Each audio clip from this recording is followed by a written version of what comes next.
So guys, welcome at bumabaha ng helmet dito sa store. At tingnan nyo naman to mga nakakuha natin sa sec ngayon.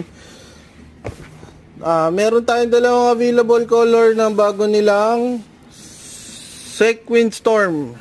So modular helmets to with dual visor na with sun visor with clear lens and then iridium lens. So unboxing tayo mamaya. So ngayon ayusin muna namin itong mga stock na to. Meron din tayong Revolt na 2023. Ayan, matte black red, color white, meron dyan mga available natin. So ayun, kita-kits tayo dito sa store.